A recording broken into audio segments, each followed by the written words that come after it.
قال رسول الله صلى الله عليه وسلم اغتنم خمسا قبل خمس شبابك قبل حرمك وصحتك قبل سقمك وغناك قبل فقرك وفراغك قبل شغلك وحياتك قبل موتك সহিহ আত-তারগিবের হাদিস। মদিনাওয়ালার নবী বলেন, ওয়াতানিম খামসান ক্বাবলা খামসিন, পাঁচটা জিনিস আসার আগে পাঁচটা জিনিসকে গনিমত বলে মনে করো। পাঁচটা জিনিস আসার আগে পাঁচটা জিনিসকে সম্পদ বলে মনে করো। যেমন আমরা হীরাকে, ডায়মন্ডকে অতি মূল্যবান, অতি সম্পদ মনে করি। মদিনা আমার নবী বলেন, পাঁচটা জিনিস আসার আগে সেই পাঁচটা জিনিসকে সম্পদ বলে মনে করো, পাঁচটা জিনিসকে মূল্যায়ন করো। এক নম্বর, শাবাবাকা ক্বাবলা হারামিক, তোমার বৃদ্ধকাল আসার আগে তোমার যৌবনকালকে মূল্যায়ন করো। আজকে আমি আপনি যৌবন অবস্থায় আছি, কালকে বৃদ্ধা হয়ে যাব। আমি যে কালকে পরশুদিন 1 বছর 2 বছর 20 বছর পর পুরো হয়ে যাব, তার আগে আমাদেরকে আমাদের যৌবনকালকে মূল্যায়ন করতে হবে। কেমন মূল্যায়ন করতে হবে? আল্লাহর হাবিব সাল্লাল্লাহু আলাইহি ওয়াসাল্লাম বলেন, কিয়ামতের ময়দানে আল্লাহ তাআলা নিজের আরশে আজিমের নিচে এমন 7 শ্রেণীর ব্যক্তিকে আরশের ছায়া তলে ছায়া দিবেন। তার মধ্যে এক শাবুন নাশআ ফি ইবাদাতিল্লাহ,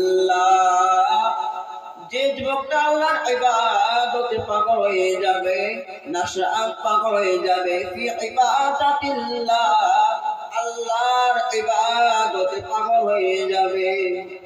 যদি আজকে আমরা আল্লাহর ইবাদতে পাগল হয়ে যেতে পারি, সেই যুবককে আমি আল্লাহ স্বয়ং আমার আরশের নিচে ছায়া তলে ছায়া করে দেব।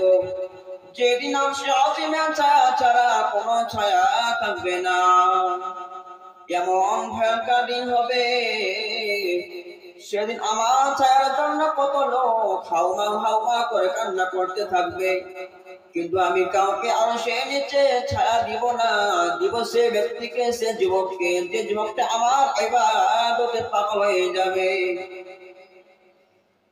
আমি আপনি ভাবছি আমি এখন যৌবনকাল আছি, যখন বৃদ্ধ হয়ে যাব তখন নামাজ পড়ব, যখন বিয়ে করব, বিয়ে করার পর আমার সন্তান হবে, সন্তানদেরকে বিয়ে করাবো, বিয়ে করার পর আমার নাতিপুতি হবে, তারপর নামাজ পড়ব, দাড়ি পেকে যাবে, তারপর নামাজ আদায় করব, সালাত আদায় করব। কিন্তু না রে মুসলমান, আমি আজকে বেঁচে আছি, কালকে নাও থাকতে পারি। এ দুনিয়ার বুকে আসার জন্য সময় আছে। প্রথমে আপনার দাদু এসেছে, তারপর আপনার আব্বা এসেছে, তারপর আপনি এসেছেন, তারপর আপনার সন্তান আসবে, তারপর আপনার নাতি ফুটে আসবে। কিন্তু দুনিয়ার বুক থেকে যাওয়ার জন্য কোনো সময় নাই।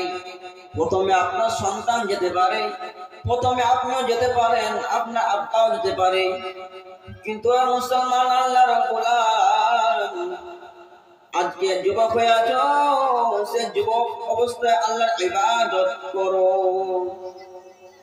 2 নম্বর, অসিহাতাকা ক্বাবলা সাকামিক, মদিনাওয়ালার নবী বলেন, অসুস্থ হয়ে যাওয়ার আগে তোমার সুস্থতাকে মূল্যায়ন করো।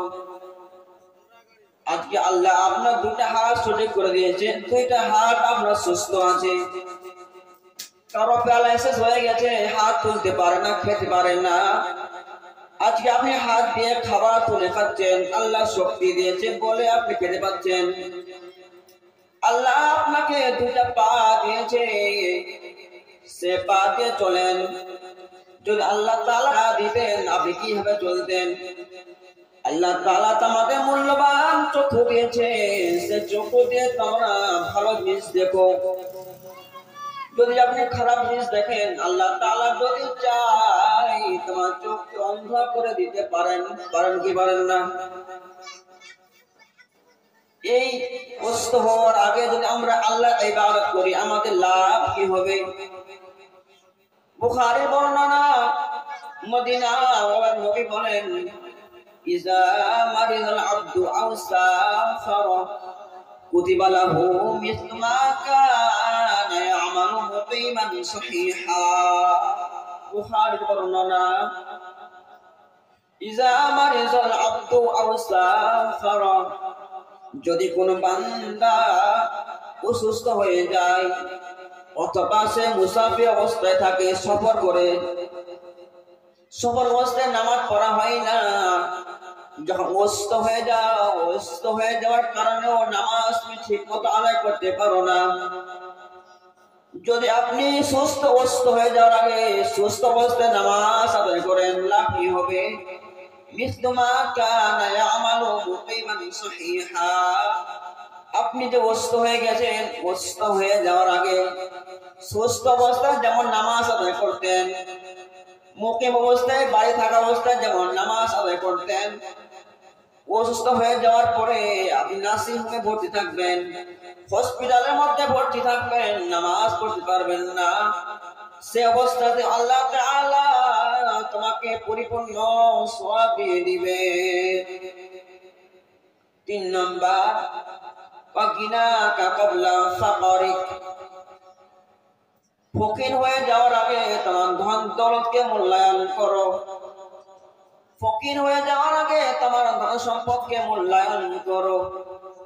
5 নাম্বার, মদিনা ওয়ালার নবী বলেন, হায়াতাকা ক্বাবলা মাউতিক, তোমার মৃত্যু আসার আগে তোমার জীবন কালকে মূল্যায়ন করো।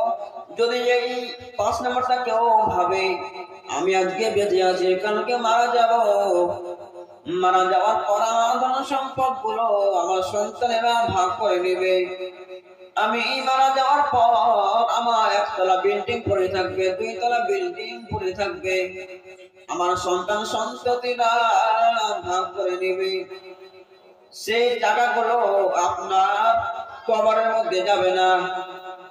মদিনা ওয়ালার নবী বলেন, যখন মানুষ মারা যায়, মারা যাওয়ার পর যখন মাইয়াতকে দাফন করার জন্য কবরস্থানের মধ্যে নিয়ে যাওয়া হয়, তার সঙ্গে 3টা জিনিস যায়।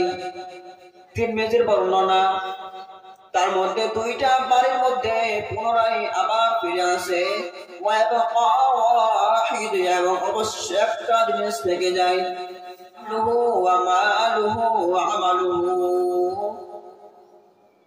তার সঙ্গে তার মাল যায়, তার পরিবার পরিজন যায়, তার আমল যায়, পরিবার পরিজন তাকে দাফন করার জন্য যায়, এবং তার সঙ্গে তার মাল যায়, অর্থাৎ যদি সে নিজের টাকা দিয়ে তার খাট পালঙ্গটা কিনে নেয়, ও আমালুহু 3 নম্বর তার আমল যায়, আহলুহু ওয়া মালুহু, দাফন করে দেওয়ার পর আহলুহু তার পরিবার পরিজন বাড়ির মধ্যে পুনরায় ফিরে আসে,